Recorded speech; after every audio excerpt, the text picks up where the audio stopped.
You ever find yourself somewhere so quiet, it doesn't feel like silence anymore? It feels alive. That's how it is in Yarrow Crossing, a small town tucked deep in the woods, where the air smells like pine and the shadows don't move unless they want to. The people there live by one rule, a rule older than any law, older than the town itself. You don't open the door on Sundays. They say it's just superstition.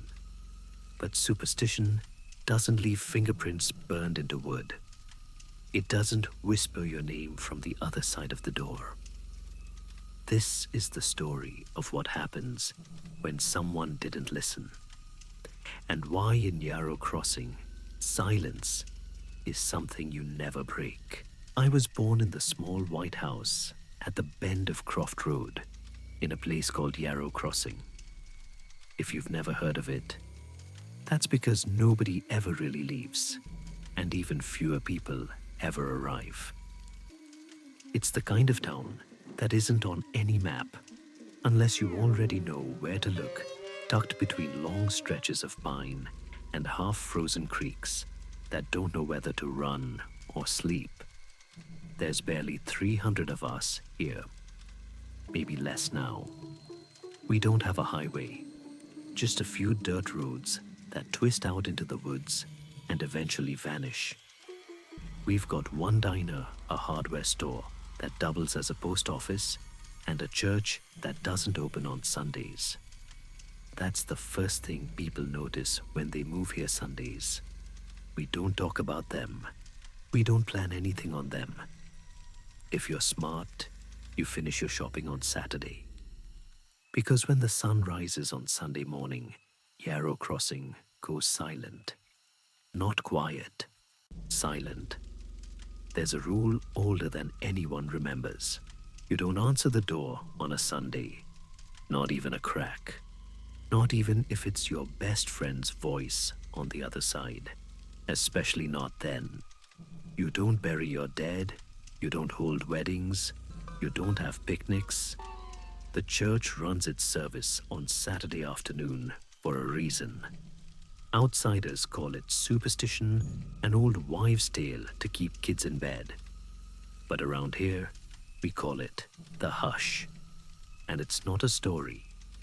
When I was a kid, we used to mock it. We'd play these games in the schoolyard. One of us would be the knocker, tapping 3 times on a tree trunk, whispering, "Do you hear it?" Then we'd all run laughing, pretending to be scared. Our teacher, Mrs. Trey, never told us to stop, but she always ended the game fast. "Let's not tempt tradition," she'd say. When I was 10, a woman who gave piano lessons down by the creek went missing. No one talked about it, but everyone knew it happened on a Sunday. A few years later, the mayor's boy, Charlie, disappeared too. His mother said she heard his voice at the door that night, asking to come in. She never opened it. By Thursday, she'd left town. After that, nobody joked about Sundays again. Now it's just something we all live with. The silence, the waiting. When you grow up here, the sound of nothing becomes normal. You stop wondering what's outside, and you start praying it stays there. I used to think it was just the way things were, a part of Yarrow Crossing's rhythm, like winter or rain. But that was before Tom came to town. He didn't believe in the rule, and that's how it started. Tom came to Yarrow Crossing in early March. He drove a grey pickup that looked like it had more miles behind it than ahead. I remember the first time I saw him, doors open engine, still idling, hauling boxes from the back seat, like a man too used to, orders too used to purpose. Everything he did had that military precision, no wasted motion, no hesitation. He said he was retired Army, logistics 2 deployments. I believed him.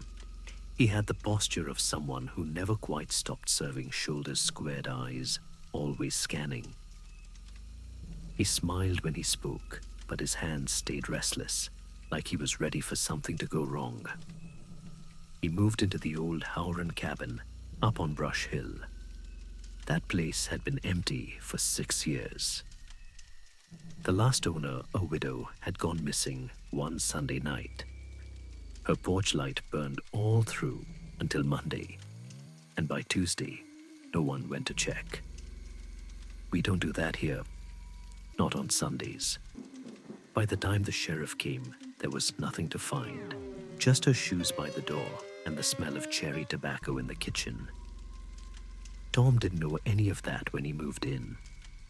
He told people at the diner he'd found the listing online, cheap, clean, good water pressure.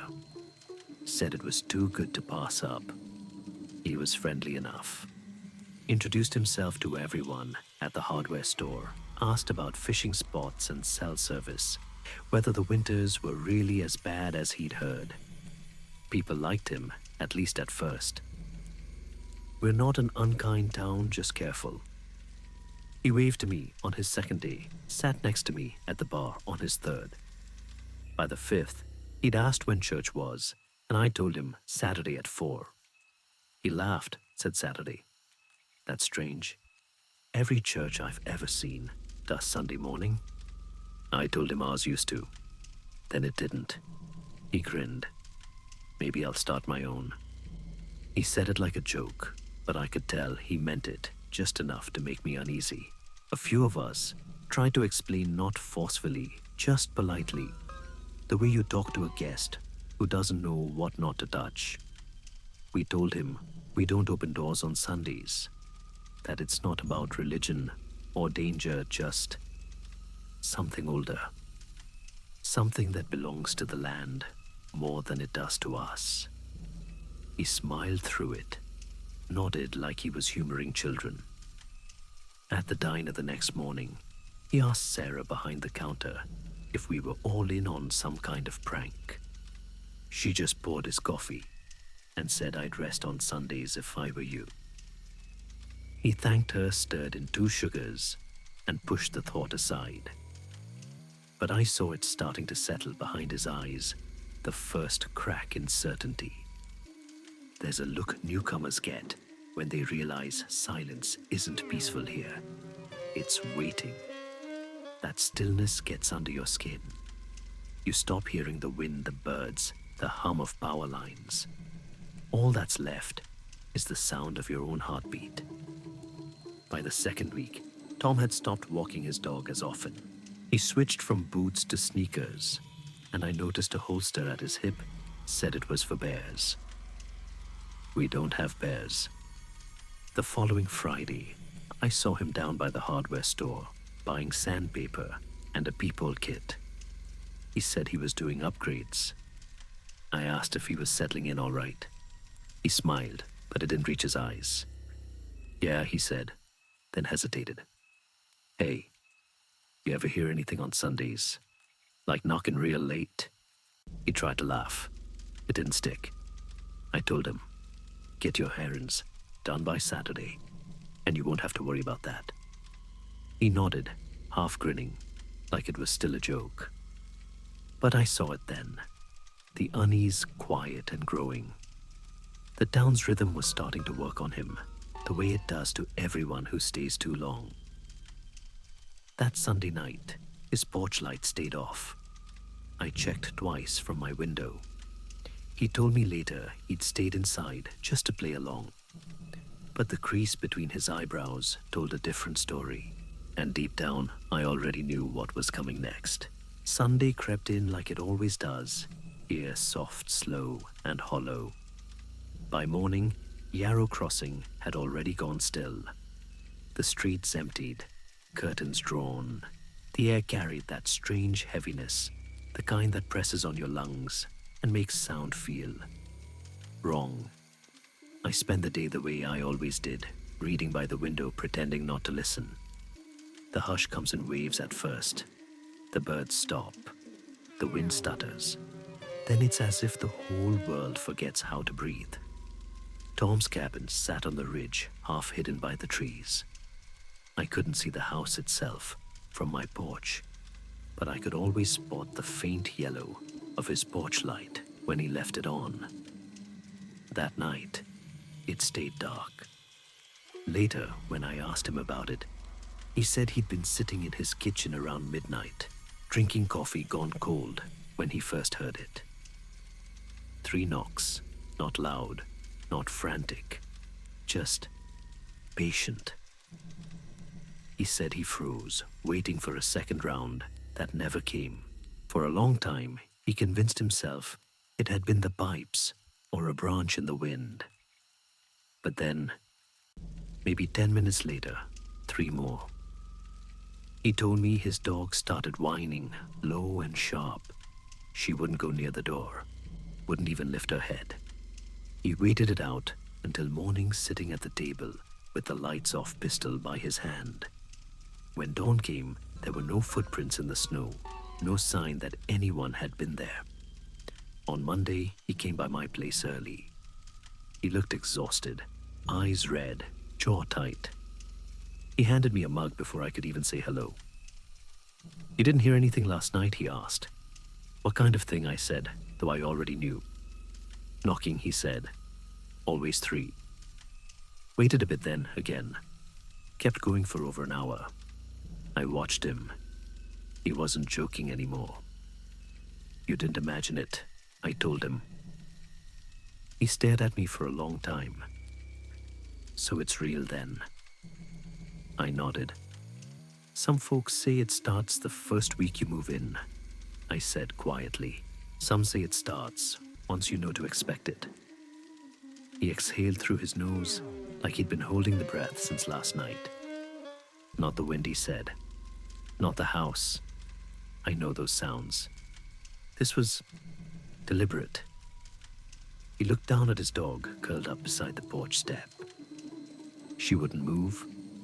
I had to carry her to the truck this morning. I could see it in his face, the mix of fear and denial. He didn't want to believe it, but he couldn't ignore it either. That week, he brought it up 3 more times. Once at the diner, twice outside the post office. Each time he'd tell it like a funny story, pretending it didn't bother him. Each time the smile cracked a little more. Must have been a branch or something, he'd say, and no one would answer. By Saturday, the circles under his eyes were darker. He looked thinner, his voice quieter. When I ran into him at the store, he asked me again, "You ever wonder what it wants?" I didn't respond. There's nothing you can say to that. He stared at me for a long time, then nodded to himself, like he'd made some silent decision. "I'll find out," he said. The words hung between us like frost. That night, I saw his lights burning from the hill again, porch, kitchen, bedroom, every bulb in the house lit. They stayed on until well past midnight. And that was the first time I knew the knocking had changed him. Because once you start listening for it, you never stop. By the next Sunday, something in Tom had shifted. He still smiled when people waved, still nodded when he passed on the street. But it wasn't the same man. The way he looked at you, it was like he was waiting for something to move behind your eyes. He stopped coming to the diner that week. The dog stopped barking. The only sign of life at that cabin was the faint flicker of light from behind his curtains at night. Even from a distance, I could feel the weight of it, that quiet dread that always builds before the hush settles in. When I saw him again, it was outside the corner store. He looked like he hadn't slept in days. "Hey," he said, voice low. "You got a minute?" We stepped off to the side near the vending machine. The wind was light, carrying the smell of snow and pine. He glanced around before speaking again. "I saw someone last Sunday," he said, through the peephole. I didn't say anything, just waited. It wasn't a shadow, wasn't a trick of the light. Someone was there right at the door. He rubbed the back of his neck, his hand trembling slightly. They didn't move. Not really. They were just standing there, but wrong somehow. Like their body didn't understand how to hold itself up. "Did they knock?" I asked quietly. He nodded. 3 times, same as before. He stared at me, searching for a reaction, but I didn't give him one. After a long silence, he said, "You ever think this whole thing is just a town ritual, like some kind of hazing for outsiders?" I shook my head. "No." He waited for more, but there wasn't anything else to say. He exhaled hard, looked away. "Right. Of course." We parted without another word. That night, his cabin lights didn't turn off. Not at midnight. Not at all. I could see the glow through the trees like a small stubborn flame against the dark. I pictured him pacing from window to window, checking locks, peering through the blinds, trying to catch whatever it was in the act. By Monday morning, he showed up at my porch again. His clothes were wrinkled, his hands shaking from too much coffee and too little sleep. "I didn't sleep," he said flatly. Every time I closed my eyes, I heard it again. Always 3 knocks. I said nothing. He pressed on, voice tight. "What is this? Some kind of prank? Did someone follow me out there?" "No one followed you," I said. "Then why?" he snapped. "Why is this happening?" I didn't have an answer that would help him, so I told him the only truth I knew. "It's not a prank. It's not hazing. It's not a test. Just don't open the door." That quieted him for a while. His jaw clenched. He stared at me like he wanted to argue, but couldn't find the words. Finally, he said, "I don't like being told what to do in my own home." There was no anger in it, just exhaustion and pride twisted together. He left soon after, shoulders hunched against the cold. I didn't see him again for days. People in town started to notice. Sarah asked if he'd gone back to the city. The sheriff said he'd driven by Brush Hill, saw Tom's truck still parked in the same spot. The dog sat at the window, staring out at the woods. That was when we knew. Some people can live beside the hush their whole lives and never touch it. Others, they can't stand not knowing. They need to look to prove it isn't real. Tom was already standing on that edge. All he needed now was the next Sunday to push him over. And it was coming fast. The last Saturday before it happened was colder than usual. The sky hung low, heavy, with clouds that didn't move, and the air tasted metallic. The kind of stillness that comes before the hush. Everyone in town felt it. The service that afternoon was packed, every pew full. No one said Tom's name, but we were all thinking it. The pastor's sermon was shorter than usual. He talked about faith, not the kind that's written down, but the kind that keeps you alive. The Lord gives us rules for a reason.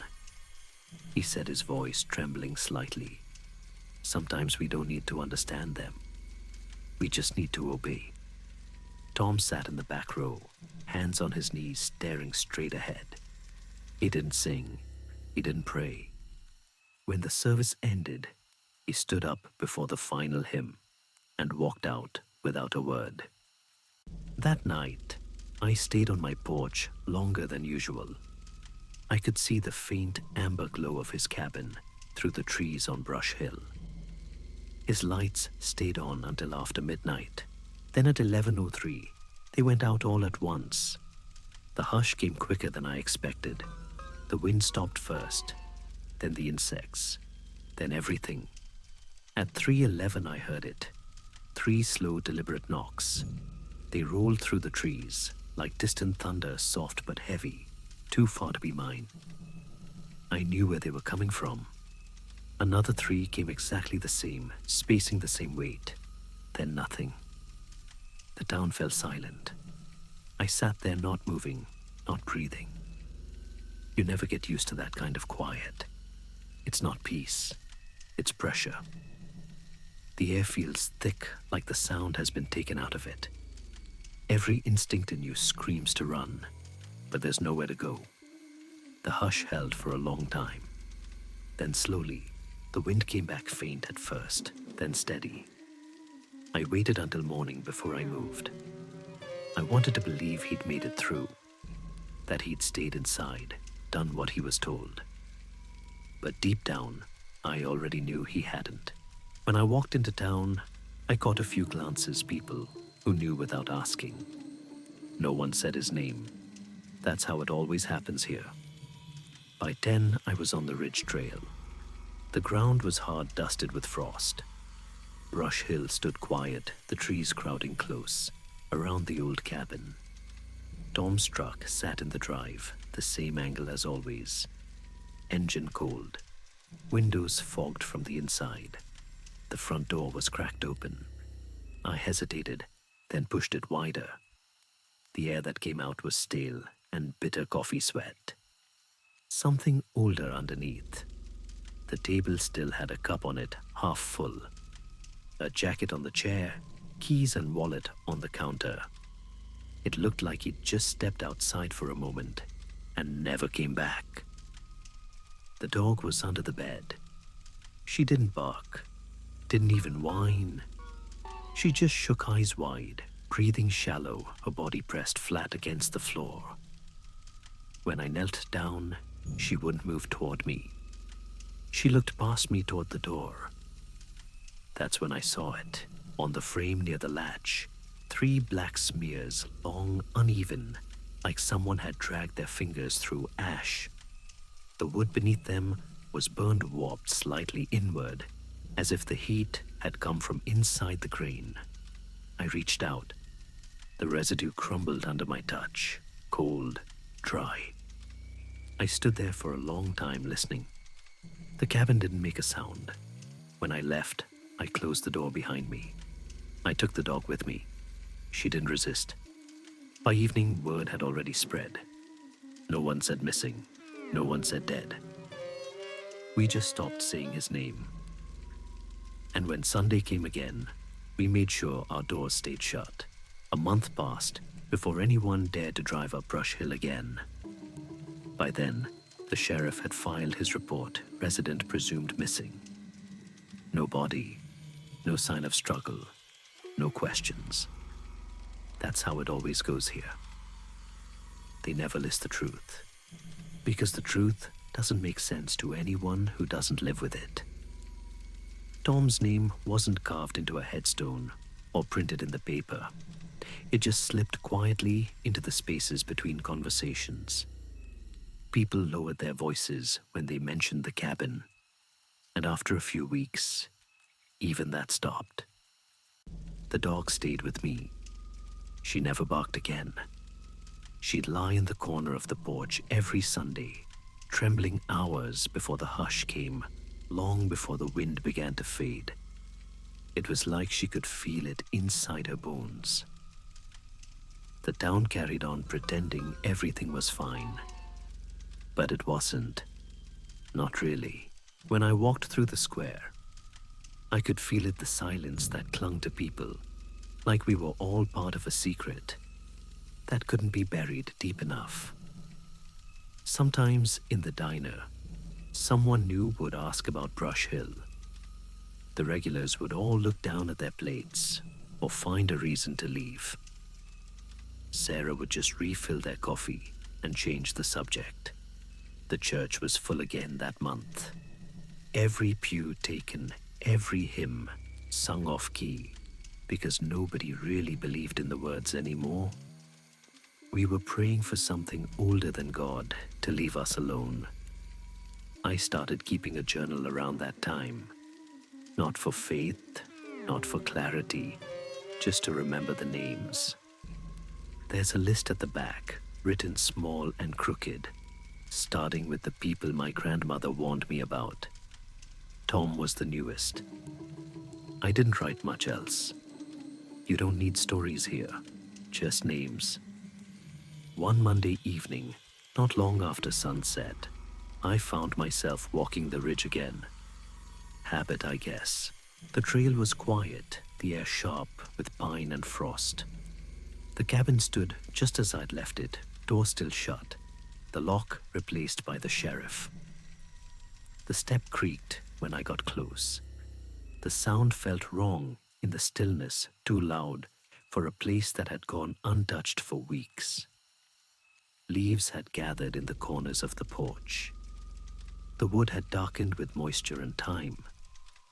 The mark on the door frame was still there, 3 faint ridges pressed into the crane darker than the rest. I told myself it was shadow, but when I reached out, I could still feel it rough gold and strangely smooth in places like the print of something that had once been alive. I stood there until the sun began to sink behind the trees. The forest behind me had gone silent. The hush wasn't supposed to come until Sunday. Then I heard it. Knock, knock, knock. The sound came from inside, slow, careful, familiar. I didn't move, didn't breathe. I just turned, walked back down the trail, and didn't look back. Back home, I opened my journal and wrote one more line beneath Tom's name. He was warned, kind man, stubborn. Some lessons here are only learned on Sundays. And then I closed the book. I don't know why I still live here. Maybe it's habit, maybe it's fear, or maybe some places just keep you whether you want them to or not. Yarrow Crossing hasn't changed much. It never does. The streets still go empty every Sunday. The curtains still close. The hush still rolls in steady as a heartbeat swallowing every sound it touches. Sometimes I think about leaving, about selling the house, taking the dog and driving until the pine gives way to open road. But I never make it past the thought, because I know what happens to those who try to leave the list behind. You don't escape it, you just bring it with you. Every year or so, someone new moves in. They always have the same story, tired of city life, looking for quiet. They see the cheap listings online, the beautiful woods, the clear river that runs like glass, and they think they've found peace. And every time I try to warn them, not to open the door, not to listen, most smile politely, the way Tom did. They always think we're just old and superstitious. Then the next Sunday comes. It starts small. They mention the silence, the way it presses on your ears. Then they ask about the knocking. And after that, they stop asking anything at all. That's when I write their name. At the back of my journal, in the smallest script I can manage. No titles, no details, just a name and a date. It's not an official record. There's no sheriff's list, no town archive, just mine. Because someone has to remember them. Someone has to know they were here. The last one I added was 3 weeks ago. A woman this time, young, kept to herself, rented the yellow house near the creek.